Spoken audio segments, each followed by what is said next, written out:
আবিরের কথা শুনে মেঘের কোমল প্রাণটিতায় মুষড়ে উঠল। সহসা উদাস চোখে তাকালো আবিরের পরিশ্রান্ত দৃষ্টতায়। আবিরের দুচোখ বন্ধ, ব্যর্থতার গ্লানি মুখে ফুটে উঠেছে।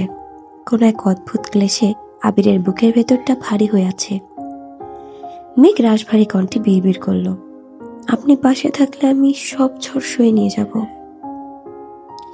আবির দীর্ঘশ্বাস ছেড়ে চোখ খুলল। এক পলক মেঘের দিকে তাকিয়ে কোমল স্বরে বলল, নগর জুড়ে বৃষ্টি নামুক, আমায় সুরে ভাসিয়ে ফেলুক, তবু সহিষ্ণুতাই তোকে পরিপূর্ণ রাখুক। আবির মাথা নিচু করে চলে যাচ্ছে। মেঘের মুখ ভার করে বারান্দায় দাঁড়িয়ে জানালা দিয়ে আবিরের যাওয়ার দিকে তাকিয়ে রইল। সময় যত এগোচ্ছে পরিস্থিতি ততই বেসামাল হচ্ছে। মনের আড়ালে জমে থাকা সুপ্ত অনুভূতিগুলো বিষাক্ত হতে শুরু করেছে। সপ্তাহ কেটে যাচ্ছে। আবিরের ভাবগতিকে এসেছে বিশাল পরিবর্তন। বাসায় ফেরার পর থেকে আবির একদম নিশ্চুপ হয়ে গেছে। আব্বু চাচ্চুদের সাথে কোনো প্রকার কথা বলে না, এমনকি ঠিক মতো বাসায়ও ফেরে না।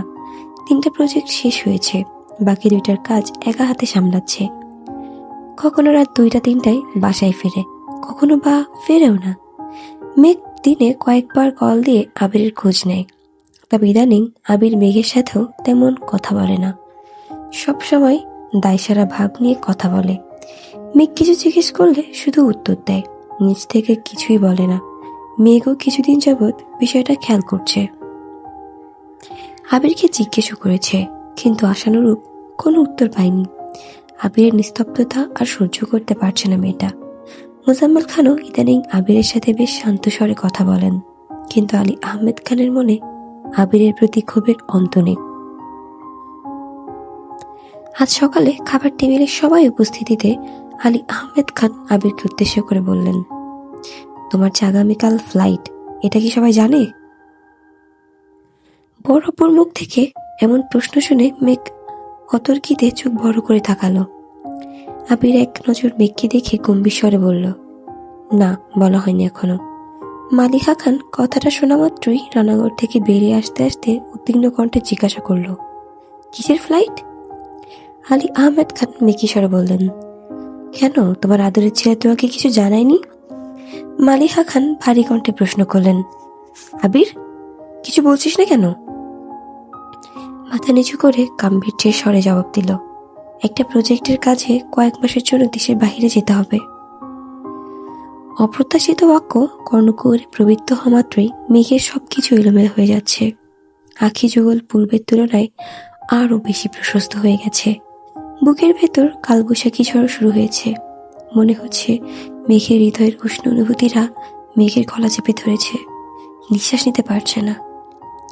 বুকের ভিতরে তোলপাড় চোখে মুখে ফুটে উঠতে বেশি সময় লাগলো না। মেঘের দৃষ্টি নিরেট, চোখে নেই কোনো লুকোচুরি, ভ্রুযুগল কুচকে আছে, দৃষ্টি জুড়ে আহাজারি, দুচোখ ছলছল করছে। মালিহা খান আর্তনাদ করে উঠলেন, পড়াশোনার নাম করে 7টা বছর দূরে ছিলি, কিছু বলিনি আমি, আর সহ্য করতে পারবো না, কোথাও যাবি না তুই। মালিহা খান আলী আহমেদ খানের দিকে তীক্ষ্ণ দৃষ্টিতে তাকিয়ে বলে, আপনারা কি শুরু করেছেন? ব্যবসার নাম করে প্রতিনিয়ত আমার ছেলেটার সাথে যাতা আচরণ করছেন। আমার ছেলে কোথাও যাবে না, টাকা পয়সার প্রয়োজন নেই, আমি চাই আমার ছেলে আমার চোখের সামনে থাকুক। আলী আহমেদ খান রাশভারী কণ্ঠে বললেন, আমি তোমার ছেলেকে জোর করিনি, তোমার ছেলে নিজে বুঝে শুনে প্রজেক্ট নিয়েছে। তাছাড়া সিদ্ধান্ত আরো 4-5 মাস আগেই নেওয়া হয়েছে। তোমার ছেলে বাসায় কাউকে বলতে বারণ করছিল, তাই বলিনি। আগামীকাল ফ্লাইট, এই জন্য বাধ্য হয়ে বলতে হচ্ছে। মালিহা খান রাগান্বিত কণ্ঠে বলে উঠলেন, তোর আব্বু কি বলছে আবির? আবির মায়ের হাতে হাত রেখে শীতল কণ্ঠে বললেন, মাত্র কয়েক মাসের ব্যাপার আম্মু, এবার তোমার অপেক্ষা দীর্ঘ হবে না, কথা দিচ্ছি। আবিরের ভেজা কণ্ঠের কথা শুনেও মালিহা খান নিজেকে সামলে নিতে পারলেন না। কান্নারত কণ্ঠে বললেন, তোদের যা ইচ্ছা কর, আমি আর কিছুই বলবো না। মালিহা খান নিজের রুমে চলে গেছেন। হালিমা খান আর আকলিমা খানও সেদিকেই ছুটলেন। সবাই ঘাড় ঘুরিয়ে মালিহা খানের রুমের দিকে তাকিয়ে আছে, অথচ মেঘের নজর আবিরের অভিমুখে। আশেপাশের ব্যবসা গরমে মেঘের শরীর ঘেমে যাচ্ছে, তবুও ভাতের প্লেটে হাত রেখে নিস্তব্ধ হয়ে চেয়ে আছে। আবির মেঘকে দেখে সেকেন্ডের মধ্যে চোখ নামিয়ে নিয়েছে। গত এক সপ্তাহ যাবৎ আবির মেঘের চোখে চোখ রাখে না। সামনাসামনি দেখা হলেও মাথা নিচু করে পাশ কাটিয়ে চলে যায়। তাছাড়া যত সম্ভব বাসা থেকে দূরেই থাকছে। আজও আবির সেই চোখে তাকাতে পারছে না। ওই দু চোখে তাকালেই আবির বিধ্বস্ত হয়ে যাবে। যখন থেকে প্রজেক্টের বিষয়ে কথা হয়েছে তখন থেকে আবির মেঘকে অল্প বিস্তর বুঝাতে শুরু করেছে। সরাসরি না বললেও কৌশল অনেকবারই বুঝিয়েছে। মেঘের আশেপাশে ভিড়লেও আবিরের মেজাজ গরম হয়ে যেত, যেন মিনহাজদের সাথে জোরপূর্বক মেঘের সম্পর্ক ঠিক করার চেষ্টা করছে, যাতে আবিরের অবর্তমানে নিজেকে নিঃসঙ্গ মনে না হয়। মেঘকে সর্বক্ষণ সহিষ্ণু আর ধৈর্যের কথা বলে এসেছে। আলী আহমেদ খান হঠাৎ ভনিতা না করে জিজ্ঞাসা করলেন, আবির, তুমি কি কোনো বিষয়ে কিছু বলতে চাও? আবির স্টান দাঁড়িয়ে চল শক্ত করে জবাব দিল, না, আমার কিছুই বলার নেই। আবির বেসিন থেকে হাত ধুয়ে সরাসরি আম্মুর রুমে চলে গেছে। একে একে সবাই খাওয়া শেষ করে উঠে যাচ্ছে, অথচ মেঘ তখনও থ মেরে বসে আছে। মেঘের নিস্তব্ধতায় চারপাশ স্তব্ধ হয়ে আছে। তানভীর এক পলক মেঘকে দেখে কিছু না বলেই উঠে গেল। মিম 2-3 বার মেঘকে দেখেছে, কিন্তু মেঘ পাথরের মতো শক্ত হয়ে আছে। এতক্ষণ যাবৎ বুকের ভেতরে যে তোলপাড় চলছিল, এখন তার ছিটে ফোটাও বাইরে প্রকাশ পাচ্ছে না। ছলছল করা দুটো চোখের পানি শুকিয়ে গেছে। গলায় আটকে যাওয়া নিঃশ্বাসটা দীর্ঘশ্বাস হয়ে বেরিয়ে গেছে। আবির, আলী আহমদ খানরা সবাই অফিসের উদ্দেশ্যে বেরিয়ে গেছে। মেঘ নিজের রুমের দরজা বন্ধ করে দিয়ে সেই যে দেওয়াল ঘেঁষে বেলকনিতে বসেছিল, সারাদিন 1 ইঞ্চিও নড়েনি। সূর্যের প্রখর উত্তাপ নীরবে সহ্য করে নিয়েছে আর মনে মনে আবিরের কথা ভাবছে। আবির বলেছিল কাউকে অনেক বেশি সহিষ্ণু হতে হবে। মেঘ সেদিনই কোনো এক ঝড়ের আশঙ্কা করেছিল, তবে সেই ঝড়টা যে তাকে প্রস্তরে পরিণত করে ফেলবে সেটা বুঝতে পারেনি। মেঘের ফোনে একের পর এক কল বাজতেছে। মিম কিছুক্ষণ পর পর দরজায় এসে ডাকছে, কিন্তু মেঘ বেলকনি থেকে একবারের জন্য উঠছে না। সরাসরি রোদের প্রখরতা তখনও সহ্য করতে পারে না মেয়েটা। অল্পতেই মাথা ব্যথা শুরু হয়ে যায়, অথচ আজ দিব্যি ঘন্টার পর ঘন্টা বসে আছে। মাথা ব্যথা অনুভূত করার মতো শক্তি তার নেই। রুমে এসে ফোন হাতে নিয়েই দেখলো আবিরের নাম্বার থেকে অনেকগুলো কল আসছে। অন্য সময় আবিরের নাম্বার থেকে একটা কল আসলেই আনন্দে মেঘের মন নেচে ওঠে, অথচ আজ এতগুলো কল আসার পরও চোখে কোনো উজ্জ্বলতা নেই, শুকনো ঠোঁটে হাসির রেশ মাত্র নেই। কান্নায় মেঘের বুক ভেঙে আসছে, তবুও কাঁদতে পারছে না। এমন সময় আবির আবার কল দিয়েছে। মেঘ কাঁপা কাঁপা হাতে রিসিভ করলো। কানে ধরতেই ওপাশ থেকে আবিরের হুঙ্কার আসলো, তুই কি আমাকে বাঁচতে দিবি না? আবিরের এমন হুঙ্কারে মেঘ অপ্রস্তুত হয়ে গেছে। দীর্ঘ সময় নিশ্চুপ থাকায় মেঘের গলা দিয়ে আওয়াজ বের হচ্ছে না। আবির গম্ভীর কণ্ঠে আবারও বলল, আমি মারা গেলে শান্তি পাবি? মেঘের গলা খাকারিতে আর্তনাদ করে উঠল, বাজে কথা বলবেন না প্লিজ। আবির নিচু স্বরে বলল, এতগুলো কল দিলাম, একবারের জন্য তো রিসিভ করার প্রয়োজন মনে করলি না, এটা কি ঠিক? মেঘ আমতা আমতা করে বলল, ফোনের কাছে ছিলাম না। কোথায় ছিলি? মেঘ নিশ্চুপ। আবির কিছুক্ষণ নীরব থেকে আবার প্রশ্ন করল, দুপুরে খেয়েছিস? না। আবির শক্ত কণ্ঠে বলল, তোকে 1 ঘন্টা সময় দিচ্ছি, এর মতো যাবতীয় কাজ শেষ করে একবারে রেডি হয়ে বাসা থেকে বের হবি, আমার যেন অপেক্ষা করতে না হয়। মেঘ ফণিতা ছাড়াই বলল, আমি বের হব না। আবির খানিকটা রাগী স্বরে বলে উঠল, আমি সিদ্ধান্ত চাইনি মেঘ, তোকে 1 ঘন্টার মধ্যে আমার সামনে দেখতে চাইছি। মেঘ আর কিছুই বলতে পারল না। তীব্র অনিচ্ছা সত্ত্বেও 1 ঘন্টার আগেই বাসা থেকে বেরিয়ে রিকশায় করে রওনা দিল।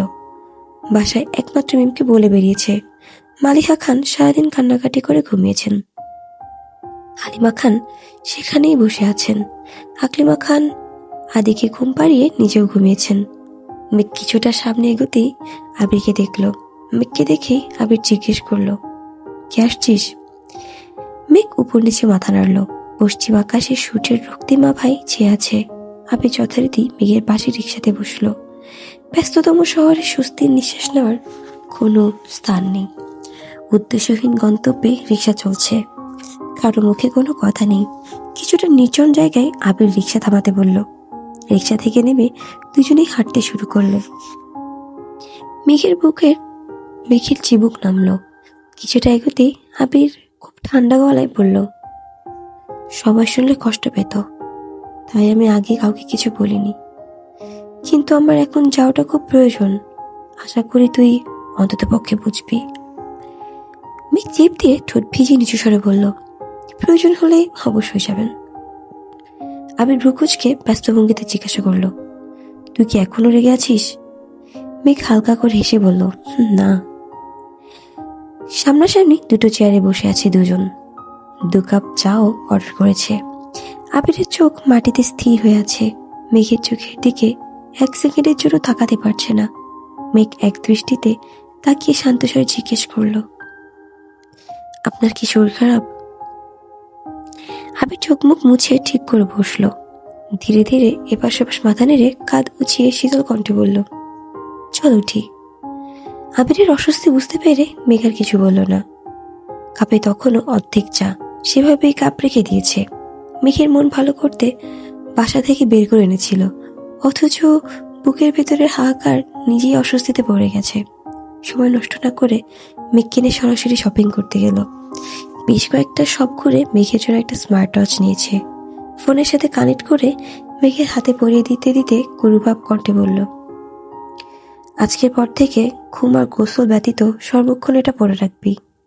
তোর অবহেলায় আমার একটা কল যদি মিস হয়, তারপর বুঝাবো।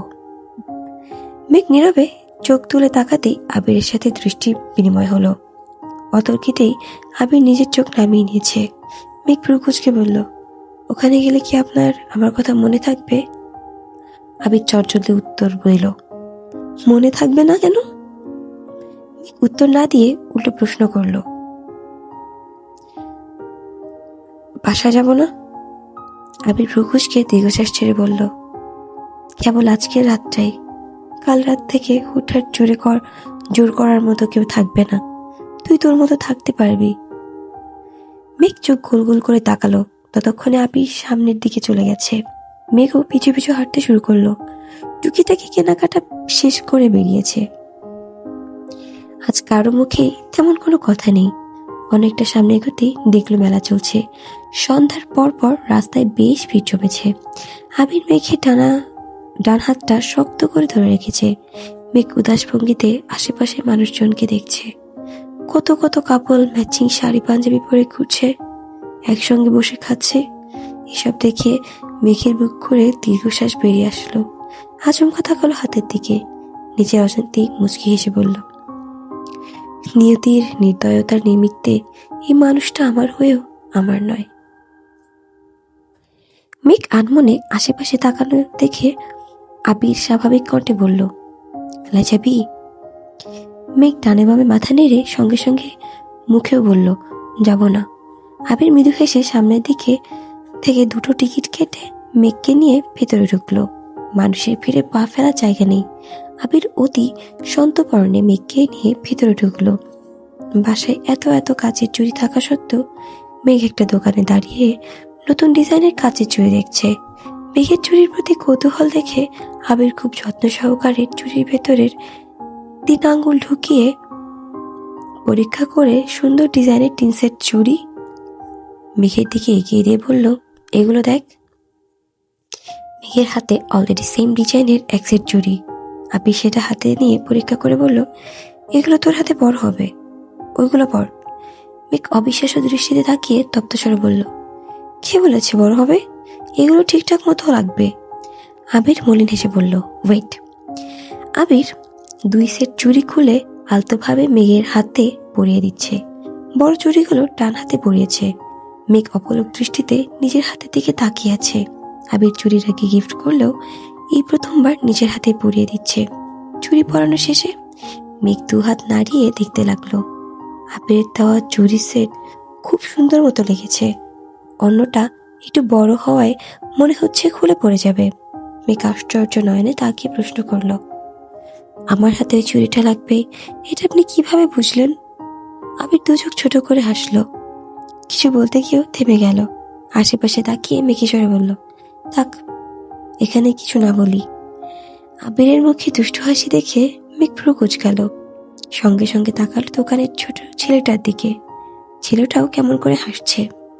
বিরক্তিতে মেঘ বলল, চলুন এখান থেকে। আর কিছু নিবি না? এই দোকান থেকে নিব না।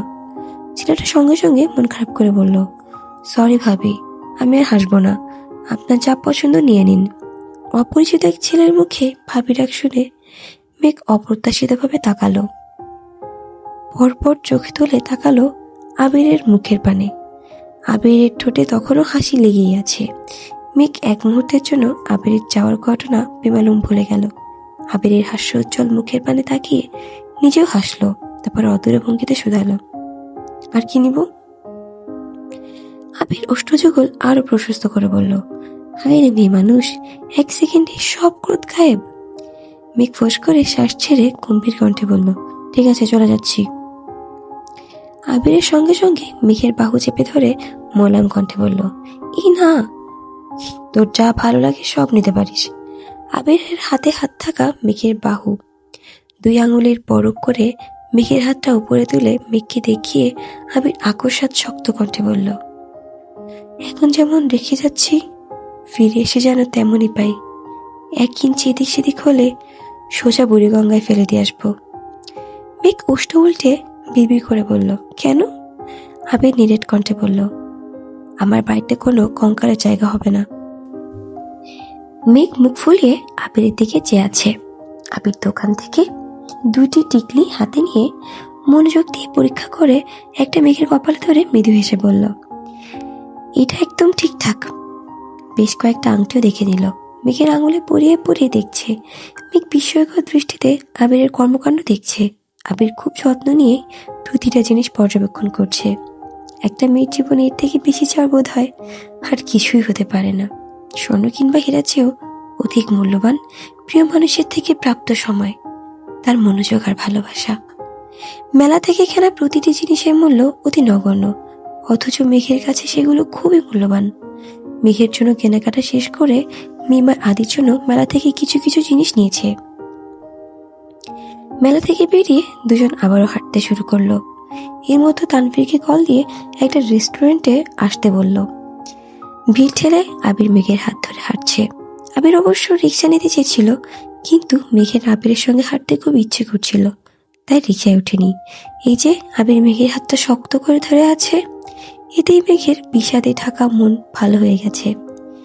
কিন্তু রিক্সায় উঠলে আবারও সেই কোমল মনে বিষাদ ভরে যাবে, তাই সে কোনোভাবেই রিক্সায় উঠতে যাচ্ছে না। আবির আর মেঘ একটা রেস্টুরেন্টে ঢুকলো।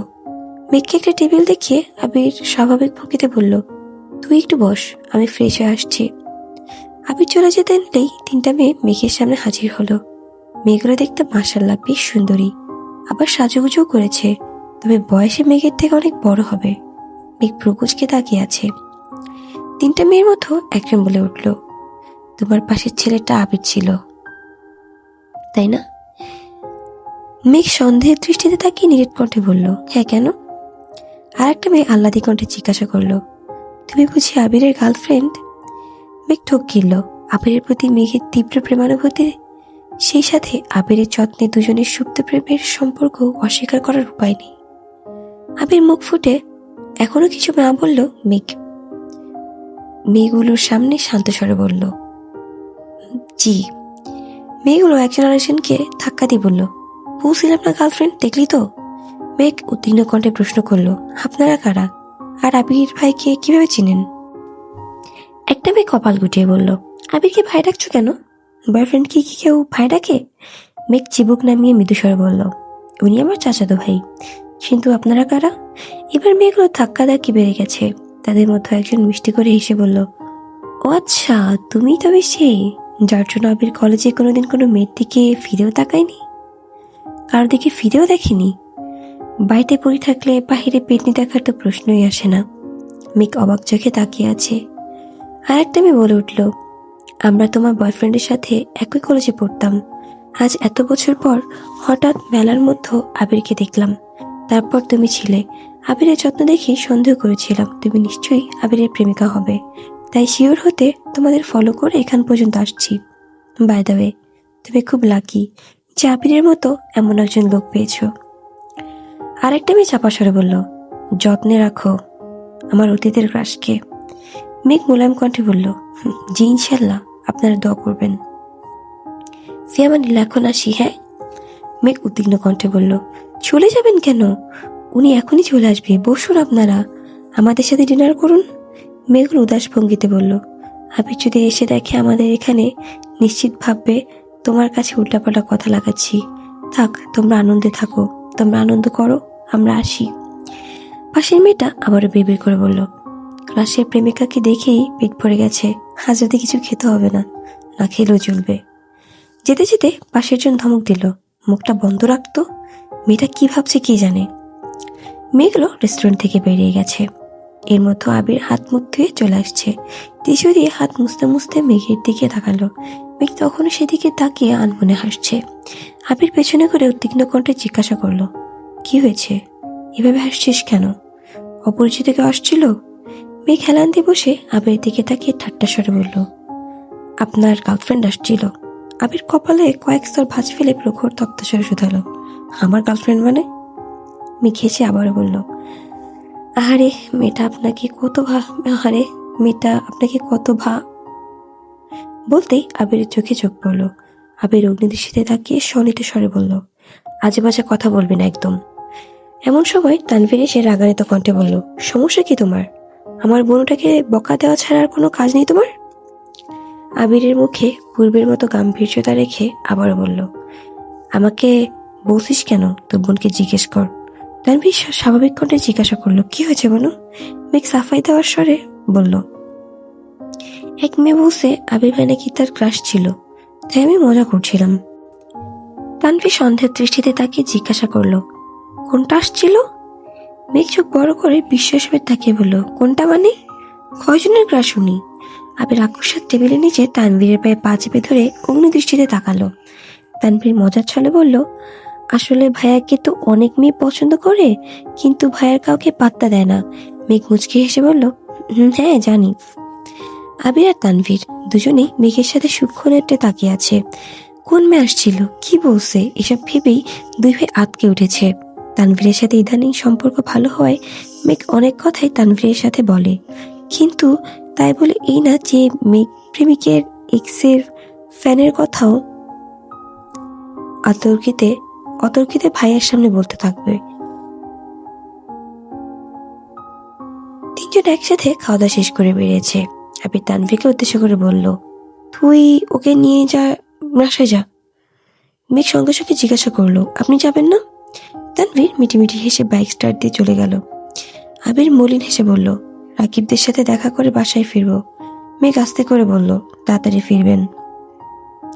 মেঘ বাসায় মেন গেট বের হতেই সবাই এক দৃষ্টিতে মেঘের দিকে তাকালো, জিজ্ঞেস করতে যাবে এমন সময় পেছন থেকে তানভীর এসে বলল, কিরে বোনো, এখনো দাঁড়িয়েছিস কেন?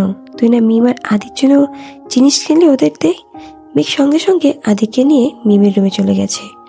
আলী আহমেদ খান ভারী কণ্ঠে জিজ্ঞাসা করলো, কোথায় গিয়েছিলে? তানভীর তড়িৎ বেগে জবাব দিল, মেলা হইতেছে, তাই বনুকে নিয়ে মেলা গিয়েছিলাম। মোজাম্মেল খান গম্ভীর কণ্ঠে বলল, তোমরা দুই ভাই বোন একসঙ্গে বের হতে না বারণ করেছিলাম? তানভীর প্রকুচকে গম্ভীর কণ্ঠে বলল, মনে ছিল না, এরপর থেকে বনুকে রিক্সায় পাঠিয়ে আমি বাইকে আসবো, তাহলে হবে তো? আলী আহমেদ খান এসে বললেন, বোনকে একা নিয়ে গেলে মিমার আদিকে নিয়ে গেলে না কেন? তানভীর মেকিশরে বলল, তিনজনকে একা সামলানো সম্ভব নয়, পরবর্তীতে বাসায় সবাই মিলে একদিন যাব। আলী আহমেদ খান আবার প্রশ্ন করলেন, আবির কোথায়? তানভীর স্বাভাবিক জবাব, রাকিব ভাইয়াদের সাথে অফিসিয়াল মিটিং করছে। মোজাম্মেল খান প্রকুচকে বলল, অফিসিয়াল মিটিং? তানভীর রাজবাড়ি কণ্ঠে বলল, ভাইয়া চলে গেলে সম্পূর্ণ দায়িত্ব তো রাকিব ভাইয়া আর রাসেল ভাইয়ার হাতে নিতে হবে, এই জন্য মিটিং প্রয়োজন না? হ্যাঁ অবশ্যই প্রয়োজন। বাসায় কখন ফিরবে? মিটিং শেষ হলে। ঠিক আছে, তুমি রুমে যাও। তানভীর স্বাভাবিকভাবেই রুমে চলে গেছে। মেমতে জিনিসপত্র দিয়ে মেঘ নিজের রুমে এসে ফ্রেশ হয়ে খুলে মাথায় টিকলি নতুন কেনা বড় বড় ঝুমকা, হাত ভর্তি চুড়ি, কোমরে বিছা পরে ট্রেনের সামনে দাঁড়িয়ে নিজেকে দেখছে। আজকে পরা প্রতিটা জিনিসই আবির ভাইয়ের পছন্দ করে কেনা। মেঘ একবার ওনার দিয়ে ঘুমটা দিচ্ছে আর একবার ঘুম তুলে নিজের লাজুক মুখখানা দেখছে। আচমকা মেঘের মনে বিষাদের ছায়া নেমে আসলো। বলল আবির ভাইয়ের চলে যাওয়ার কথা। ঠোঁটে লেগে থাকা হাসি মুহূর্তে বিলীন হয়ে গেছে, সঙ্গে সঙ্গে সব খুলে ফেলেছে।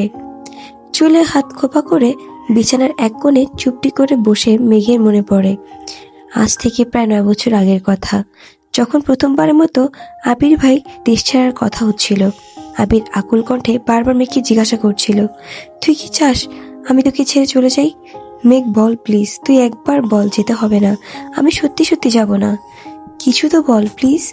অথচ মেঘ সেদিন একবারের জন্য মুখ খোলেনি, এমনকি আবিরের আকুল কণ্ঠে বলা কথাগুলো মেঘের বোঝার চেষ্টা করেনি। তীব্র অভিমান রেখেছিল, যার জন্য বাধ্য হয়ে সেদিন আবির কাটা বিছানা পথকেই বেছে নিতে হয়েছিল আবিরের। তখন আবির বাড়ি ছাড়া সবচেয়ে বেশি খুশি হয়েছিল মেঘ, অথচ আজ সম্পূর্ণ উল্টো। আজ সবচেয়ে বেশি কষ্ট হচ্ছে মেঘেরই, কষ্ট সব থেকে বেশিই পাচ্ছে মেঘ। মালিকা খানকে বোঝানোর পর উনিও মেনে নিয়েছেন, কিন্তু মেঘ কোনোভাবেই কোনো কিছুতেই বোঝার অবস্থা দেয়নি। আবিরের উপস্থিতি ছাড়া মাত্র 7 দিনে মেঘ আধমরা হয়ে গিয়েছিল। সেখানে 7 সমুদ্র পার হয়ে আবির চলে যাবে, এটা সে কোনোভাবেই মানতে পারছে না। ঘন্টা কয়েক যাবৎ মেঘ এলোপাথারি ভাবনায় মগ্ন। হঠাৎ ভাবনার মাঝে আগমন ঘটে আবিরের 3 বান্ধবী, যাদের মধ্যে একজন বলেছিল, তুমিই তবে সে যার জন্য আবির কলেজে কোনোদিন কোনো মেয়ের দিকে তাকায়নি, দেখেওনি। বাড়িতে বই থাকলে বাইরে পেটনি দেখার তো প্রশ্নই আসে না। এতটুকু মনে পড়তেই মেঘ আকস্মাৎ সোজা হয়ে বসলো। রেস্টুরেন্টের বিষয়টা সেভাবে ভেবে সে দেখেনি, তবে এখন ব্যাপারটার মানে সে বেশ ভালো করে বুঝতে পারছে। মেঘ নিজেকে প্রশ্ন করলো, তবে কি আবির ভাই আমাকে তখন থেকেই ভালোবাসতেন? মেঘের হৃদস্পন্দন জোরালো হতে শুরু করলো। আচমকা বুকের বাঁ পাশে তীব্র শূন্যতা অনুভব হচ্ছে। 9 বছর যাবৎ আবির ভাইকে কত কষ্ট দিয়েছে সেটা ভেবেই মেঘের কলিজা কাঁপছে। যদিও মেঘ শিওর না এটা কেবল সন্দেহ, তবুও মেঘ স্তব্ধ হয়ে গেছে। কোনো কিছু ভেবে না পেয়ে দ্রুত রুম থেকে প্রস্থান নিল এবং ছুটল আবিরের রুমের দিকে। ততক্ষণে গভীর রাত, ঘড়ির কাঁটা 11টা কি 12টার ঘরে। আবিরের রুমের দরজা চাপানো, তবুও ইতস্ততা ছাড়াই মেঘ দরজায় ধাক্কা দিল, ছুটে গেল রুমের ভিতর। কিন্তু আবির রুমে নেই। রুমে লাগেজের সাথে প্রয়োজনীয় সবকিছু গোছানো দেখি মেঘের বুকটা আবারও ছ্যাদ করে উঠল। রুমে ফোন দেখিয়ে শিওর হলো আবির বাসায় আছে। রুমে আবিরকে না পেয়ে সোজা ছুটল ছাদের দিকে। ছাদের কার্নিশে মেরুদণ্ড সোজা করে দাঁড়িয়েছে আবির, দৃষ্টি আকাশের পানে। মেঘ দরজায় দাঁড়িয়ে ঘন ঘন শ্বাস ফেলে তাকালো আবিরের দিকে। আবিরের পেছন সাইড দেখে মেঘ বুঝতে পেরেছে বুকের ভিতর আটকে থাকা সবটুকু নিঃশ্বাস ছেড়ে মেঘ আবারও ছুটল। আবির গভীর মনোযোগ সহকারে অসীম আকাশে তাকিয়ে আছে। মেঘের নুপুরের শব্দ আবিরের কর্ণকুহরের প্রবেশের আগেই মেঘ পেছন থেকে আবিরকে ঝাপটে ধরে হাউমাউ করে কান্না শুরু করে দিয়েছে। আকস্মিক ঘটনায় আবির এক পা সামনে গিয়ে ছাদের সাইডের দেওয়ালে হাত চেপে ধরে নিজেকে নিয়ন্ত্রণ করল। মেঘের ছোট্ট ছোট্ট দুটো হাত আবিরের বুকের উপর। মেঘের অবাধ কান্নায় আবিরের পিঠের দিকে টি শার্ট ভিজে যাচ্ছে। আবির এক হাতেই নিজের চোখ মুছে মেঘকে খানিকটা ছাড়িয়ে সামনে ঘুরল। মেঘ এবার অতর্কিতে আবিরের প্রশস্ত বুকে ঝাঁপিয়ে পড়েছে। মেঘের গগন বিদায় কান্নায় প্রকৃতি স্তব্ধ হয়ে গেছে। ছাদে বয়ে যাওয়া হিমশীতল হাওয়া থেমে গেছে। পূর্ণিমার চাঁদে আলোকিত ছাদে আবির আর মেঘ ব্যতীত কোথাও প্রাণের অস্তিত্ব নেই। ধীরে ধীরে মেঘের কান্না মাত্রা বেড়েই যাচ্ছে। আবির গলা দিয়ে কোনো আওয়াজ বের হচ্ছে না। মেঘকে সান্ত্বনা দেওয়ার মতো কোনো ভাষা সে খুঁজে পাচ্ছে না। কয়েক মুহূর্ত নিস্তব্ধ থেকে আবির আচমকা নিজের এক হাত মেঘের কোমরের কিছুটা উপরে, আর এক হাত পিঠ বরাবর রেখে মেঘকে শক্ত করে জড়িয়ে ধরল। আবিরের স্পর্শ অনুভব করা মাত্র মেঘ আবিরকে আরো শক্ত করে জড়িয়ে ধরে। জোরে শব্দ করে কাকুতি শহরে শুরু করেছে। এই প্রথমবার আবির মেঘকে ভালোবাসার বন্ধনে আবদ্ধ করেছে। প্রশস্ত হাতে সবটুকু সামর্থ্য দিয়ে তার প্রেয়সীকে আলিঙ্গন করেছে। এর আগে যে কয়বার ধরেছে ততবারই আবির দূরে থেকেছে, তবে আজ দুজনের মাঝে 1 ইঞ্চিরও দূরত্ব নেই। দুটো নিষ্কলক হৃদয়ের মানুষের কান্নাতে একে অন্যের হৃদয়ের ক্লেশ উপলব্ধি করছে। আবির কিছুটা নিচু হয়ে মেঘের মাথার উপর আলতোভাবে নিজের গাল ছোঁয়াতেই আবিরের চোখের কার্নিশ ঘেঁষে 1 ফোঁটা অশ্রু মেঘের কেশরাজ ভেদ করে ভেতরে চলে গেছে। কান্নার তোপে মেঘ সেই নোনা জল উপলব্ধিও করতে পারেনি। আবির সঙ্গোপনে দীর্ঘ নিঃশ্বাস ছেড়ে মেঘের মাথায় নিজের মাথা কাত করে রাখতেই মেঘ আবিরের প্রশস্ত বুকে নিজের মুখ চেপে ধরেছে। আকস্মাৎ মেঘের খোপার বাঁধন খুলে আবিরের দুহাত ঢেকে মেঘের ঘন কালো চুল পৌঁছে গেছে হাঁটুর উপর পর্যন্ত। আবিরের সুপ্ত অনুরাগের মতো কেশরাজরাও যেন লুকিয়ে ফেলেছে আবিরের ভালোবাসার বন্ধনকে। মেঘ আবিরের বুকের বাঁ পাশে মাথা রেখে অবাধে কাঁদছে। আবির নীরবে মেঘের কান্নার গভীরতা মাপছে। প্রায় 45 মিনিট পেরিয়ে গেছে, অথচ মেঘ থামছেই না। আবির বাধ্য হয়ে কান্না ভেজা কণ্ঠে বলল, এবার একটু থাম প্লিজ। মেঘ আবারও কিছুক্ষণ কেঁদে সেকেন্ডের জন্য থামলো, তবে তখনও ফুপিয়ে ফুপিয়ে কেঁদেই যাচ্ছে। খানিক স্থির হওয়ায় আবিরের বুকের বাম প্রকোষ্ঠ থাকা হৃৎপিণ্ডের প্রবল স্পন্দন অনুভব করছে, যা বাহির থেকে স্পষ্ট শোনা যাচ্ছে। মেঘের কান্না থেমে গেছে। 2 চোখ বেয়ে গড়িয়ে পড়া নোনা জলও থমকে গেছে। মেঘ ফোপানো কণ্ঠে বলে উঠল, আবির ভাই, আপনি ব্যথিত আমি একবারে নিঃস্ব হয়ে যাব, আমাকে ছেড়ে যাবেন না প্লিজ। আবির এক হাতে মেঘের মাথায় হাত বোলাতে বোলাতে মোলায়েম কণ্ঠে বলল, এই বিস্তৃত নক্ষত্রমণ্ডলকে সাক্ষী রেখে আবির মেঘকে কথা দিচ্ছে, আজ থেকে ঠিক 5 মাস পর মেঘ যা চাইবে, ঠিক যেভাবে চাইবে সেভাবেই পাবে। মেঘের কোনো ইচ্ছে আমি আবির অপূর্ণ রাখবো না, কথা দিলাম, শুধু একটু ধৈর্য রাখ প্লিজ। মেঘ কাঁদতে কাঁদতে বলল, আমি আর বেশি ধৈর্য রাখতে পারছি না আবির ভাই, আমার মনে হচ্ছে আমি আর বাঁচবো না। আবির সহসা মেঘকে শক্ত করে জড়িয়ে ধরে আর্তনাদ করে উঠল, তোর কিছু হলে আমি বাঁচতে পারবো না। এতক্ষণ আপনারা শুনছিলেন সালমা চৌধুরীর লিখনীতে আমির তো ভালোবাসি তোকে উপন্যাসের ৬২তম পর্ব। কণ্ঠে ছিলাম আমি সঞ্জিতা ছ। আমার ভিডিওগুলো যদি আপনাদের ভালো লাগে থাকে তাহলে অবশ্যই আমার চ্যানেলটি সাবস্ক্রাইব করবেন, এবং আমার ফেসবুক পেজ থেকে যদি ভিডিওগুলো দেখে থাকেন অবশ্যই আমার ফেসবুক পেজটিকে ফলো করবেন। পরবর্তী ভিডিও আসা পর্যন্ত সকলে ভালো থাকবেন, ততক্ষণ পর্যন্ত আল্লাহ হাফেজ।